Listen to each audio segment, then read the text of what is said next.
He handed over a black card, and they laughed. The next morning, he canceled a $3.8 billion deal without blinking. You ever walk into a place where the air feels off? Not because something happened, but because something's about to. It was a Thursday evening in Dallas, late spring, sun still out, but the heat wasn't smothering like usual, just warm enough to make you grateful for AC.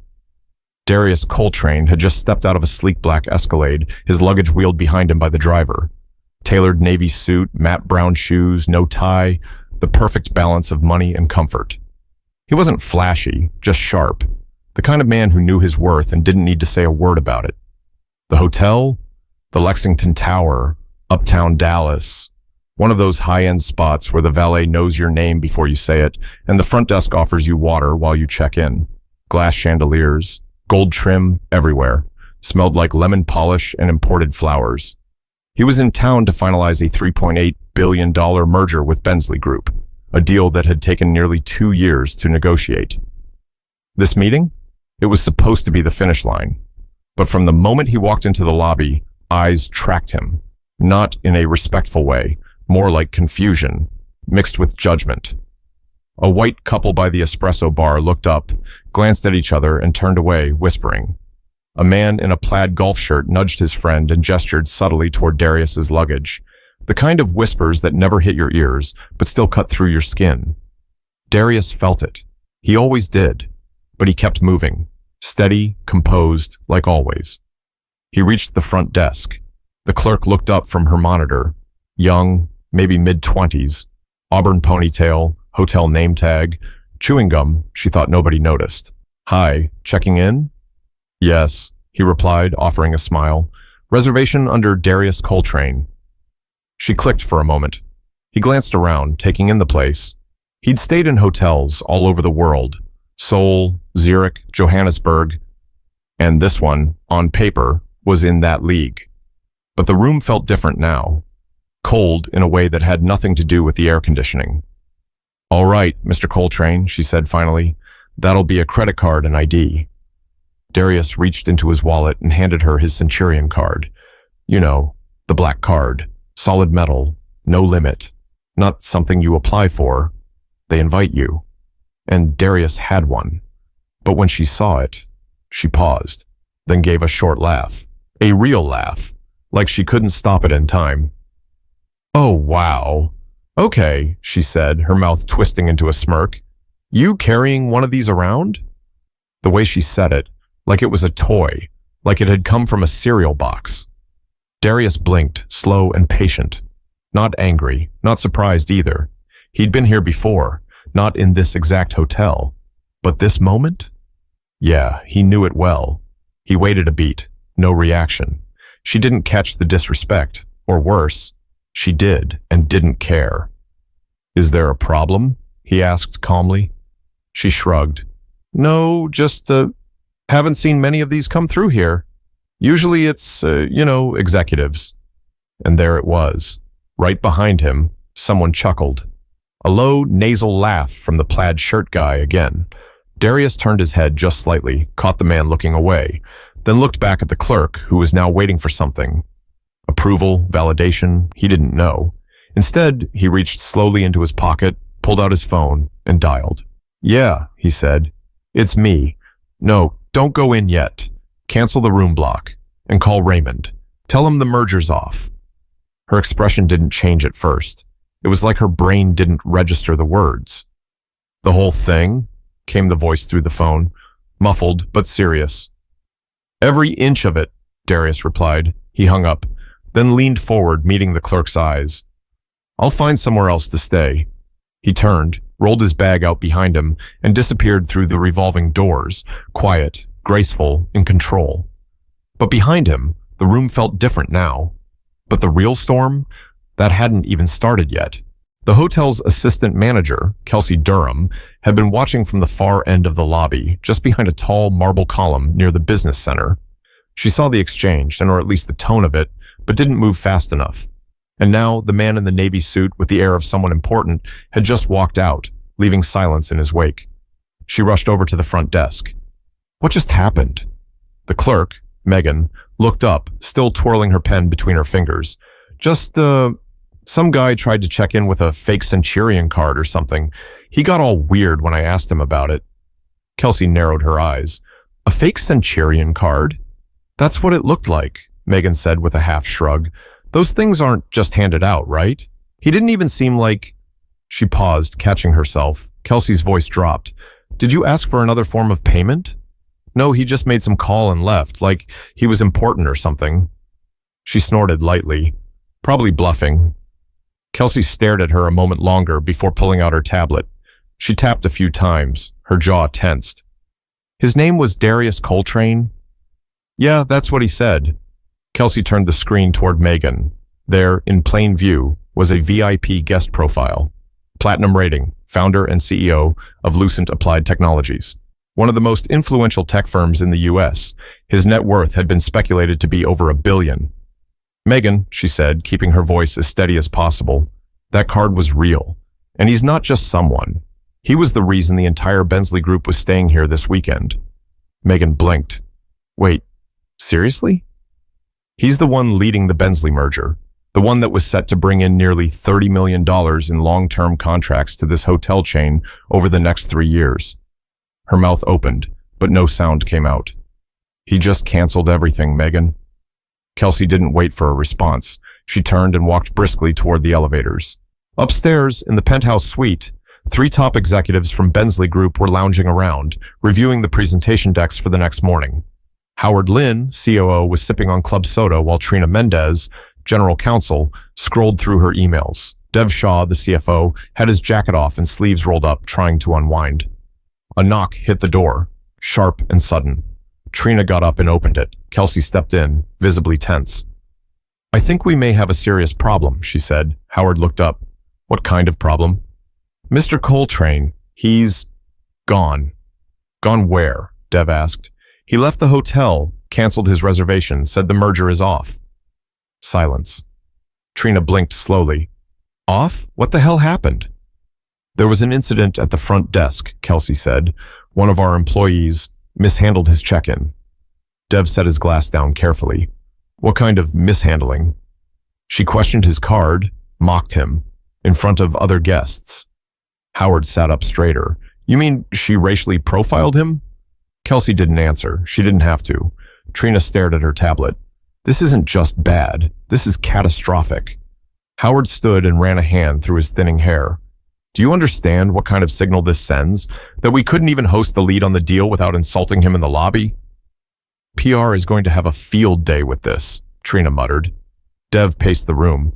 He's not going to be quiet about this. He's powerful, but not the kind that wants headlines. He doesn't need attention. He's got influence. And they all knew. Influence moves faster than noise. Back downstairs, Megan was still at her post, her earlier confidence long gone. A nearby bellhop, Andre, who'd seen the incident but kept his head down, finally stepped over. You know, he said, keeping his voice low. That man? He's the kind that people remember. The way he walked out? That wasn't a tantrum. That was someone sending a message. Megan didn't respond, but for the first time she looked uneasy. Andre added, I've seen people blow up over the wrong room or not enough towels. He didn't blow up, he just decided you weren't worth his voice. But outside the hotel, Darius's silence was already making more noise than words ever could. Darius didn't go far, just across the street actually. He checked into a modest boutique hotel, the Bishop House, known for its quiet style and no-nonsense service.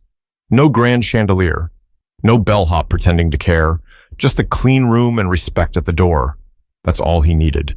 He sat on the edge of the bed for a moment, the city humming faintly through the double-paned glass. The call he made earlier had already started setting off alarms. His chief of operations, Raymond, had probably cleared the meeting room already. By tomorrow, every stakeholder at Bensley Group would be wondering what went wrong, and that was the point. Darius wasn't impulsive. He'd built Lucent Applied from scratch, from a laptop in a shared office space in Tulsa to a billion-dollar company with operations in 4 continents. His moves were always deliberate, measured. Even his silence had weight. Still, he wasn't made of stone. He looked down at the black card still in his hand, resting against his palm, solid, heavy, a symbol, and in the wrong hands, apparently, a punchline. His phone buzzed. Raymond, need me to come to you?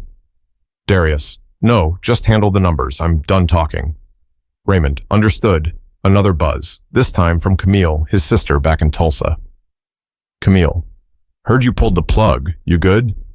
He stared at the message, thought about replying, thought about telling her the truth, that no matter how many awards they give you, no matter how many zeros are in your account, someone will always think the card in your hand isn't yours. Instead, he wrote, Darius, yeah, just tired. Camille replied with a single line, Camille, get some rest, and don't let this turn you cold. He put the phone down and sat back. No anger, no tears, just a deep ache, not the kind you feel in your chest, the kind that lives in your bones, familiar, old, like something you carry and forget until someone pokes it. And that girl at the desk, Megan, she didn't invent that moment. She just repeated it, recycled it. He'd seen it in classrooms, at airports, at country clubs, even in his own boardroom. People assuming he was someone else's assistant, not the man running the table. Back in college, one of his professors had pulled him aside after class and asked, Hey Darius, I've been meaning to ask, who's paying your tuition? Not how's the coursework going, not do you need help with the labs, just curiosity about money, because the math didn't add up for him. Smart, black, and present. And years later, even with a black card and a private jet, he was still getting the same test, just in fancier buildings. His thoughts were interrupted by a knock at the door, room service. He opened it to find a young man holding a tray, 2 bottles of water, and a fruit plate. Compliments of the manager, sir, the boy said. He saw your name on the check-in log. Just wanted to say he appreciates you staying with us. Darius nodded. Thank you. Also, the boy added, my dad works in tech. He talks about your company all the time, said you built something no one else even thought of. That made Darius pause. What's your name? Jaden. Well, Jaden, tell your dad I said thank you. Jaden smiled, nodded, and left quietly.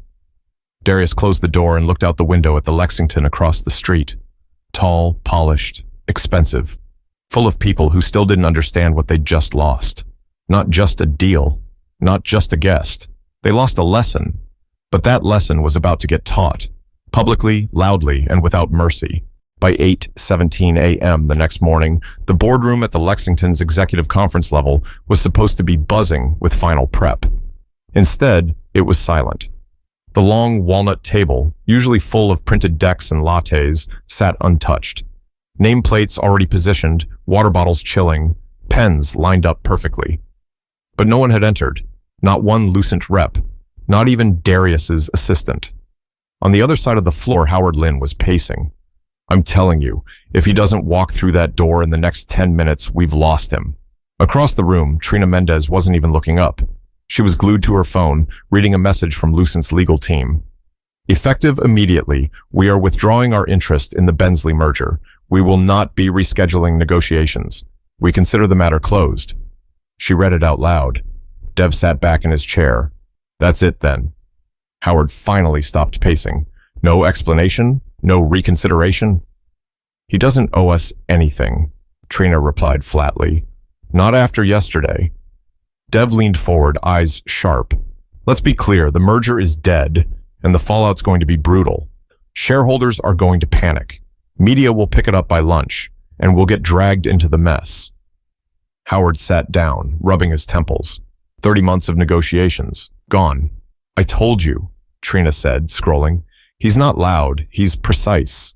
When Darius Coltrane walks out, he doesn't slam the door. He locks it behind him and throws away the key. 10 blocks away, at the Bishop House, Darius sat across from Raymond in a private lounge.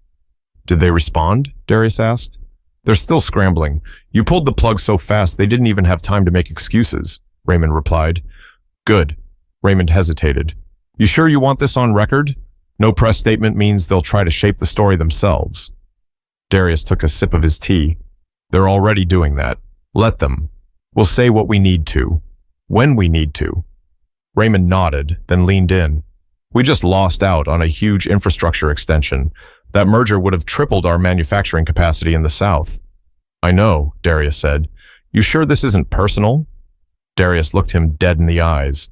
It is personal, and it's business. Raymond didn't argue. Instead, he pulled up an article on his iPad. They're running the first wave already. Blog out of Austin just posted something titled, "The Black Card Backlash. Did racism kill a historic tech deal?" Darius didn't react. Raymond tapped another tab. And the hotel's PR director just tweeted, "We are aware of an incident involving a guest. We are investigating and take this very seriously." Darius smirked. They're not sorry. They're just loud now that they're losing money. Raymond laughed quietly, then sobered. It's wild, though, all these years. You kept your head down, played the long game, and all it took was one desk clerk. It wasn't just her, Darius replied. It was the look on her face when she thought she had power over me. That smug little smile. That's what lit the fuse. Back at Lexington, panic had fully settled in. A meeting had been called in the HR conference room. Megan sat across from Susan Tramble, the regional director of guest experience, while legal counsel sat at the end of the table. I didn't mean anything by it, Megan said. He handed me this weird metal card. I didn't know they made real ones like that. Susan stared at her. You thought a man who walked in wearing a suit, carrying a confirmed reservation under his name, was pretending? I just didn't think... That's right, Susan cut in. You didn't think. You didn't verify. You didn't even ask for a second card. You mocked a guest, in public, in front of witnesses. Legal chimed in. We'll need to do an internal review, but I'll be honest. This is going to spread, and quickly. Susan looked tired. Do you understand who you disrespected? Megan lowered her voice. Now I do. Too late, Susan replied. He's not coming back, and neither is that deal. She stood up, meeting over. Back across town, Darius checked his phone again. Camille had sent another message. Camille, you just made the news. She attached a screenshot from a morning segment on a Dallas network.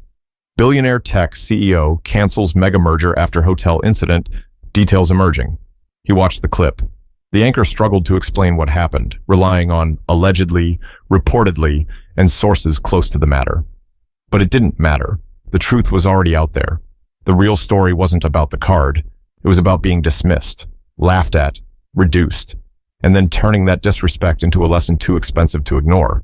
But what no one saw coming, this was only the first domino. The world knew Darius Coltrane as a billionaire CEO. Press releases said visionary. Analysts called him the quiet architect of modern logistics AI. But none of that told you where he came from. He grew up in Midwest City, Oklahoma, just outside of Oklahoma City. Not exactly a tech hotspot. Not exactly the place anyone expected greatness to grow. His mom, Charlene, worked at the post office. His dad, Leonard, was a mechanic who owned a little shop 2 blocks from their house. They never had much, but they had a worn kitchen table where every night was dinner, no matter what. And it was around that table that Darius first learned the rules, not the ones they wrote down, the real ones. Don't speak unless you know your facts. Let them underestimate you. Just don't believe them when they do. And the hardest one, you'll have to be twice as good for half the respect. He heard it from his parents, his uncles, teachers at his high school who pulled him aside, not to push him forward, but to remind him what he was up against. He never forgot. At 17, he got his first real taste of rejection. He'd applied for a state scholarship, full ride, top of his class, AP credits stacked, volunteer hours, recommendations from teachers and the local pastor. They gave it to a boy named Kevin. Kevin had lower grades, fewer extracurriculars, but his dad owned a dealership and golfed with the school board. Darius sat on his porch the day he found out, gripping the rejection letter like it owed him an apology. His mom came outside, sat beside him and said, "We already knew this road wouldn't be straight, but it's still yours. Keep walking." So he did. He got into Oklahoma State, took out loans, worked nights at a printing shop, graduated early, and when he applied for his first tech job, they told him he was overqualified for the entry role, but not quite the right fit for the next level. He started coding on the side, built a tiny warehouse management system that helped his dad track parts inventory at the shop. That tool got noticed by a local auto supply chain. Then another, then another. By 32, Darius had built Lucent. By 47, it was running international logistics for over 80 major companies. But no matter how high he climbed, there were always reminders. Boardroom introductions where they skipped over him to shake hands with his white CFO. Investors asking if he was in sales or engineering. Reporters calling him humble when he was just measured, knowing every word he spoke would be dissected for attitude. It wasn't new, it was just polished. So when that girl at the desk looked at him like his card was a joke, she didn't see a billionaire. She saw a black man checking in alone. And in her mind, that made the card suspicious. It didn't matter that his name was engraved in silver, that he built an empire from a 2007 ThinkPad and a rented garage, that he had more power in his phone than most people would ever touch. She still saw him as a question mark. That night, back at the Bishop House, Darius pulled out an old manila folder from his briefcase. Inside were a few personal photos, stuff he kept close, not because he needed reminders, but because he believed in honoring the climb. One photo showed him and his dad standing outside the garage. Leonard had grease on his shirt and a smile that didn't come easy. Darius was barely out of college then. Another one, a newspaper clipping from when Lucent got its first $1 million contract. At the bottom of the folder was a yellowed envelope. Inside it, the scholarship rejection letter. He kept it, not out of bitterness, but clarity, because every time someone looked at him sideways, every time someone questioned how he got here, he remembered. They weren't starting the fight. They were just showing up late to it. He picked up his phone and opened a message draft to Camille. Darius, you were right. That moment didn't turn me cold. It just reminded me I never stopped fighting. Some people throw punches. I write checks. He didn't send it. He just smiled to himself. Because tomorrow, he wasn't going to tell his story quietly. He was going to say it loud enough that the whole industry had to listen. By Friday afternoon, the story was spreading like wildfire. Not from Darius. He still hadn't said a word publicly, but it didn't matter. The silence itself had become news. Someone from the Bensley Group, maybe out of guilt, maybe just trying to save face, leaked the cancellation. An anonymous user on Twitter, claiming to be close to the deal, posted a thread titled, "A black CEO was laughed at while using his own card." The next morning, he killed a $3.8 billion deal. The thread laid it all out. No dramatic wording, just bullet points, receipts, names, and screenshots. It ended with a single sentence. Power doesn't always raise its voice. Sometimes it just walks away. Within 3 hours, it had 2.4 million views. By the evening, it was the #1 trending topic nationwide. At the Bishop House, Darius was in the lounge again, this time sipping a ginger ale and reading quietly when Raymond stormed in holding his phone. "You seen this?" He handed Darius the screen. It showed a clip from a morning talk show in Los Angeles. A host was nearly yelling. "This is not about a credit card, it's about assumptions. This man could have bought the hotel and still got treated like he needed to show ID twice. You think this doesn't happen every day to people without the bank account? Come on now." Darius let out a slow breath. "They're going to try and spin it," Raymond warned. "You know that, right? The hotel already started damage control. They're releasing statements, talking about retraining, internal investigations. Standard playbook." Darius looked out the window. "Let them spin." "You sure you want to stay quiet?" Raymond asked. "Because if you don't take control of the narrative—" "I already did," Darius interrupted. Raymond paused. "When?" "The second I walked away." At the Lexington, chaos was still unfolding behind the scenes. Megan had been removed from her shift pending investigation. A few of the front desk employees were being questioned. The GM had been in 3 meetings already, all of them with lawyers. One email thread included the phrase, "This is becoming a brand-level problem." They were scrambling. One employee, Andre, the bellhop who had witnessed the incident, posted something on Facebook that afternoon. "I've worked in that hotel for 6 years. I've seen celebrities, CEOs, athletes, but I never saw a man more composed than Darius Coltrane after he got humiliated. He didn't raise his voice. He didn't argue. He just made a call and left like a man who already knew his worth. That's the kind of power you don't learn in school." That post went viral. People began sharing their own experiences in the comments, stories of being followed in stores, laughed at in luxury settings, denied respect because of skin, hair, tone, or the wrong last name. It wasn't just Darius's story anymore. It was everyone's. That evening, Darius sat alone in his room, watching the coverage. The local NBC affiliate showed a segment with his name splashed across the screen, alongside a photo of him from a tech conference 2 years ago. He looked strong in that image, focused, the kind of photo that made people stop scrolling. The anchor read from a script. While Mr. Coltrane has yet to issue a public statement, the financial impact of his decision is already being felt across corporate circles. Analysts say the canceled merger will ripple through logistics and retail sectors within weeks. He muted the TV, then turned to his laptop, opened a document, and started typing.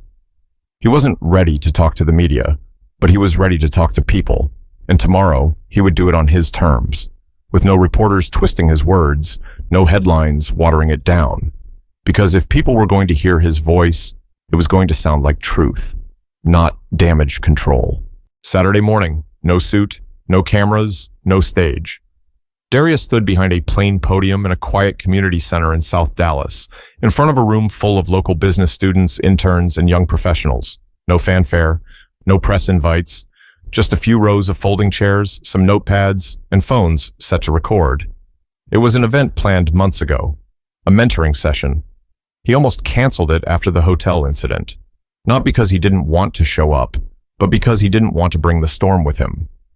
But when the story broke, the organizer called and said, "They need to hear from you, not from the headlines." So Darius showed up. He looked out at the small crowd. A few nodded, a few just watched, still unsure if the man in front of them was really him, the same man trending on their phones all week. He cleared his throat and began. "I was asked to talk about what leadership looks like, what success looks like, but that's not what I'm going to do today. I want to talk about what power looks like, because some people think power is about shouting, threatening, making people afraid, but that's not real power. Real power is knowing who you are, and knowing when to leave the room without saying a word." He let the silence sit. "In my line of work, I've signed 9-figure contracts in 10 minutes, but I've also been mistaken for security at my own headquarters. That's just the world we live in, and it doesn't stop, even when you reach the top." He paused, scanning the room. Some of you might be thinking, if that can happen to him, what chance do I have? And I get that, but let me tell you, they don't get to define you. The smirks, the doubt, the assumptions, that's them. What you build, what you walk away from, that's you. Someone in the second row whispered facts under their breath. Darius smiled. He continued, "The truth is, I didn't cancel that deal out of emotion. I did it because values matter more than contracts. If someone laughs at your presence, they'll never respect your partnership. And if you tolerate disrespect in silence, it only gets louder." Another pause. "You don't fight everything with rage. Sometimes you fight it by succeeding anyway, by choosing where to put your energy, by walking out with your dignity and letting the silence say everything." Then he leaned forward slightly. "So when they question your place at the table, remember, you are the table, and if they can't recognize that, you don't owe them a seat." After the talk, people approached slowly, some just to shake his hand. Others asked questions, thanked him. One young woman in a mustard hoodie looked nervous, but stepped up and said, "My dad followed your story this week. He said it gave him hope. He's a janitor. And he said you walked away like a king." Darius took that in. He didn't have a clever reply. He just nodded and said, "Tell your dad he raised someone brave." Later that evening, he sat in his office at Lucent HQ, feet up on the desk, looking at the sunset through the tinted glass. His phone buzzed again. "Camille, saw the clip. You said it better than any of the news did." "Darius, they never listen right the first time anyway." "Camille, true. But this time, I think they heard you." He leaned back, finally breathing in deep, because it wasn't about the hotel anymore, or the card, or even the deal. It was about a mirror he held up to the system, and the fact that the reflection made people uncomfortable. He didn't need revenge. He didn't need to scream. He just needed to move in a way that made people think. And now they were. Because sometimes the most powerful thing you can do is simply walk away with your head high and let the world feel the silence you left behind. If this story moved you, share it. Talk about it. Remember it. Because someone out there is being told, right now, that they don't belong in the room. Be the reason they know they do.